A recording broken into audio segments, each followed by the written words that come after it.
I think it's important for both of these books to really capture the feel of the area that I'm writing about and to write about the region I'm writing about. And for writing for Spenser, it's of course Boston, and I wanted to write about something that was very topical, something that was going on, very contemporary. And so right now in Boston, the casinos are coming into play as far as the casinos being allotted, who's going to get the gaming license, but also at the same time where they're going to be built. So that's really what makes up the background of Wonderland. And then, of course, for starting on the third Quinn Colson book, The Broken Places, is I wanted to also write about stuff that's very contemporary to North Mississippi and to Memphis. And so for that story, I really had already had in mind I wanted to write something about the Haley Barbour pardons, and I wanted to see what it would be like for one of those folks that had been pardoned to return home, and what it was like for somebody who had been actually convicted to come back into a town where he became the pariah. And at the same time, I was also very aware of the devastation that had happened in Smithville, Mississippi. And I'd seen an entire town that had been decimated. In fact, that tornado actually started about a mile from where I live, where my farm is, and it skipped over to Smithville, completely blew out Smithville, and then continued on to Tuscaloosa. And so it's really a combination of a lot of events that happen here in North Mississippi and around Memphis that continues to make up the fodder for those Quinn Colson books.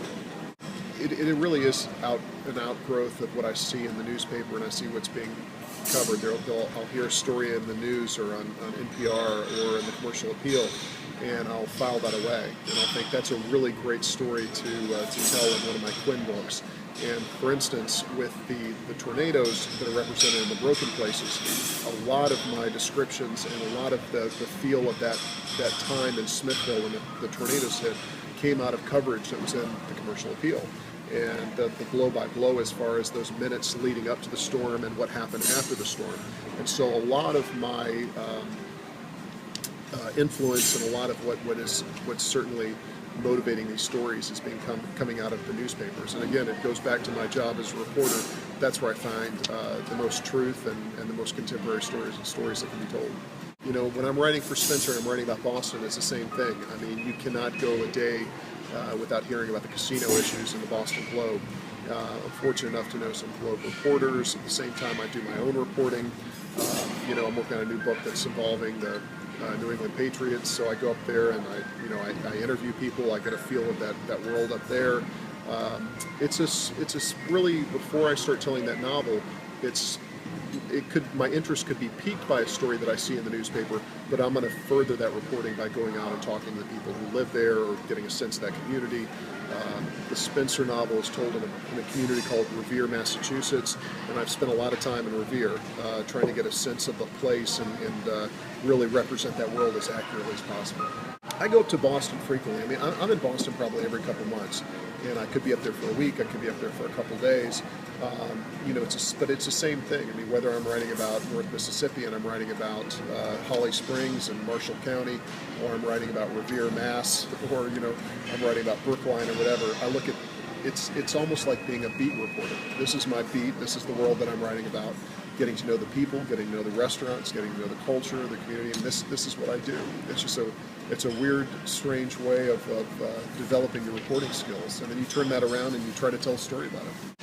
One of the many wonderful things that's happened, being able to continue this series for the Robert Parker estate, is getting to know the Parker family. And this is something that could have been handled rather clinically on their end. They really did not have to welcome me with open arms. This could have been something I could be doing straight through my publisher, through agents, that type of thing. But getting to know the Parker family, you really end up getting a sense of Robert B. Parker. And through that, I think it ends up making the books a lot better. So there's been a really strong relationship that's developed both with his wife, Joan Parker, his son, David, and they could not be more accommodating, more welcoming. And it's really, I get to know Bob Parker through them.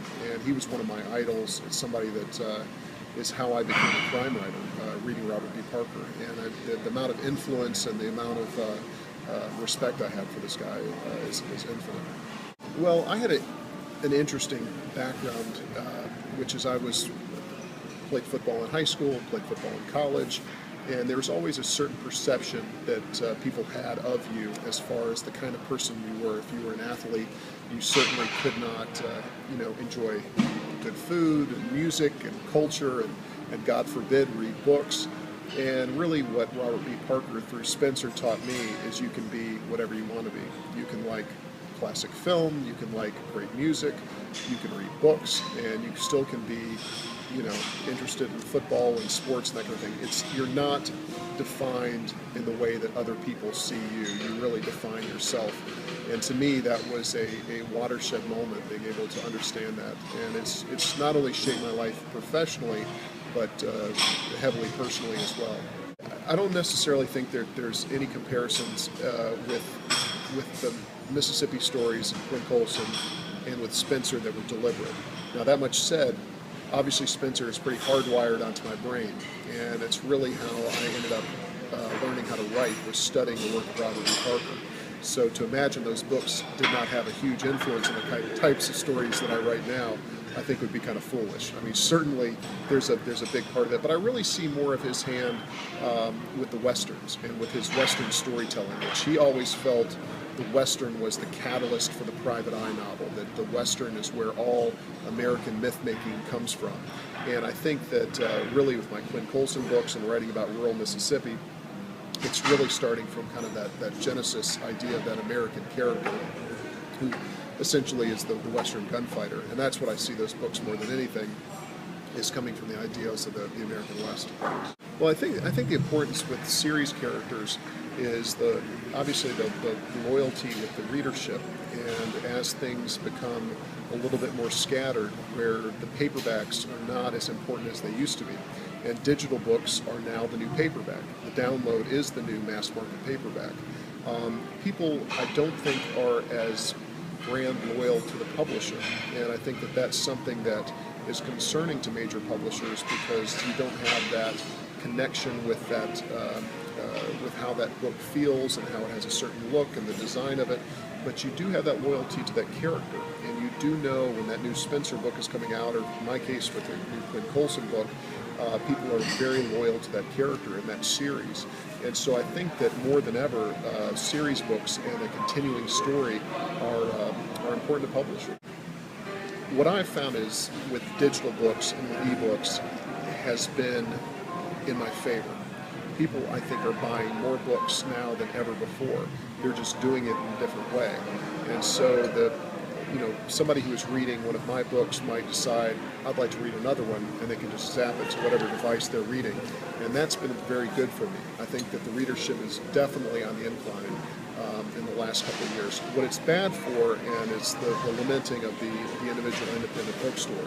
And that's where we're seeing those sales are really hurting people. I have larger plans for Quinn, and I have larger plans of seeing how that series is going to develop over the next 3 or 4 books. But you can only really look at that next book that you're writing, and you've got to give your full attention to that next story. If not, you'll do a disservice to that novel. So I might have big plans for the overall story arc, but I'm only looking ahead to writing that next book. My favorite book, still by far, is Infamous, about Machine Gun Kelly. And that's the book, if somebody says, I've never read you, and I want to read a book that I think, what book do you recommend? And I always point them to Infamous. That's the book that's about as local as you get, set here in Memphis. Everything, that his arrest, all the action, a lot of it takes place not too far from where we're sitting right now. And I think bringing to life the story of George Kelly, who was born in Memphis, raised here, that story is the one I'm most proud of. It's bringing Machine Gun Kelly's story to life.